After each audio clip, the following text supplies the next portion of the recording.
Hey everybody. So it was asked that I do a video of just helpful tips and tricks I've learned with signing ASL. A lot of my first videos are going to include talking just because I am a new signer. I'm learning still, so I'm a student. That's a sign for student. So it's like you're learning, but then you're a learning person. So like a teacher is a teach person. Sometimes when I'm having trouble like remembering a sign, I have to, in class, that's a sign for class. So class, the in is usually not there in a sentence when signing. It's implied by one of the three C's of signing. So the three C's of signing are context, C-O-N-T, I can edit this, right? C-O-N-T-E-X-T.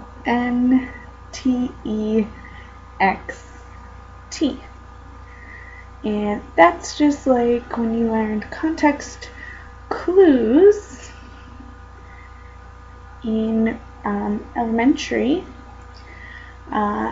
that it was always implied around the context clues. So if you didn't know a vocab word or you're confused, you looked at the words around it to kind of come up with the meaning of what it was.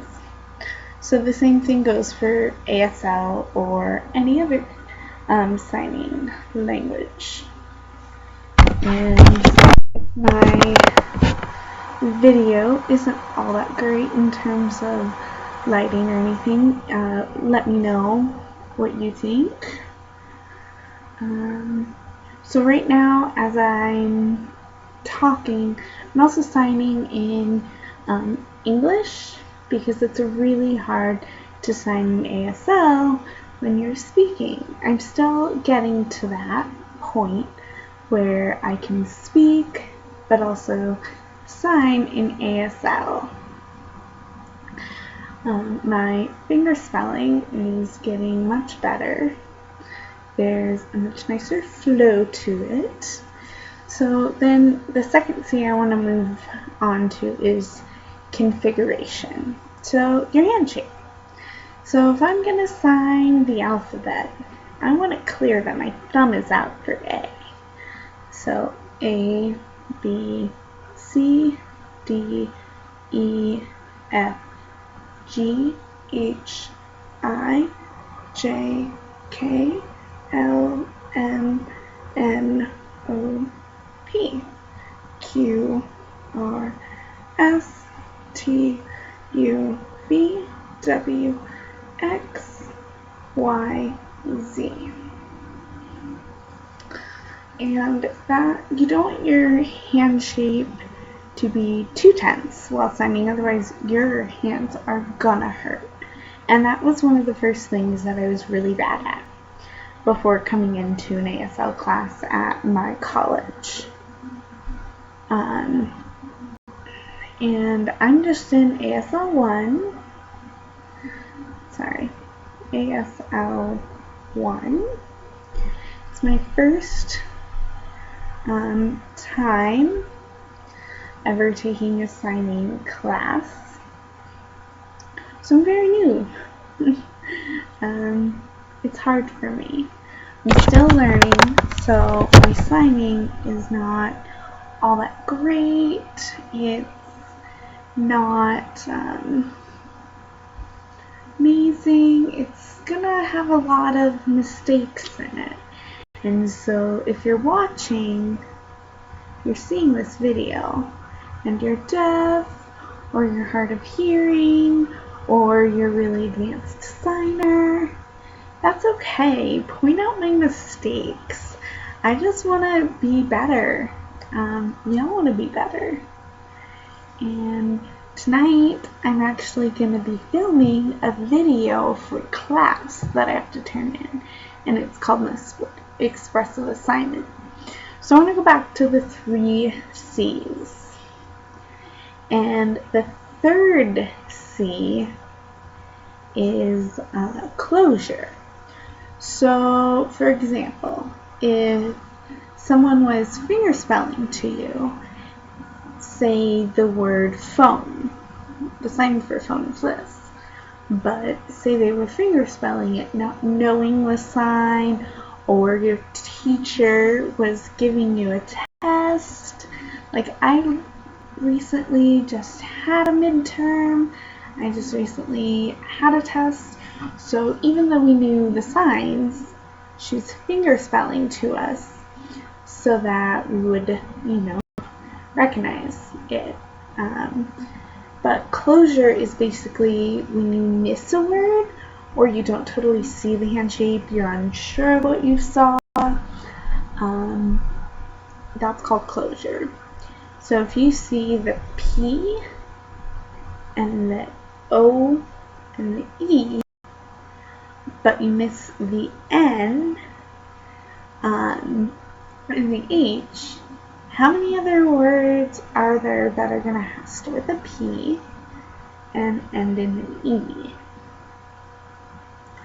So that's closure when it comes to fingerspelling. And those are the 3 C's of fingerspelling that I was taught. So that's also something that I've learned that's helpful. Some other signs that are confusing are favorite, so it's your middle finger up to your lip, favorite or prefer. But when you see all the fingers moving in this location, it's colors. So if you don't know the sign for like a certain color, you can do what's called naming things in that category. So brown, blue, yellow, green, red, or red, orange, purple. And you don't know what the sign for pink is, you could possibly ask the other person. And then you might go like sign P-I-N-K. What? So that's also another thing you can do when you don't know the sign and your fingerspelling's not great. It's okay to mess up. It's okay to be imperfect, especially if you're a new signer, and even like a moderately good signer will mess up sometimes. And if they're signing with a deaf or a hard of hearing person that's very fluent in ASL, then they will, that other person might know what they are trying to sign and help them out a little. So that's a sign for much. This is a sign for little. My next video that I think I'm gonna upload for helpful tips and tricks when signing, I think I will probably explain classifiers, because those are really difficult to understand. One of the other helpful tips I want to give is that if I couldn't remember a sign, I would write down the actual sign, or like explain it to myself. So like play is 2 Y's facing inwards that shake. So that's how I remembered play, and I would take notes that way. So yeah, if you're in a class or you're watching a video and you really want to remember it, but you don't think you'll just remember it by replaying the video a ton of times, I recommend writing notes. So I believe that's jot down. I could be wrong. Correct me if I'm wrong. And on my next video, I will cover classifiers,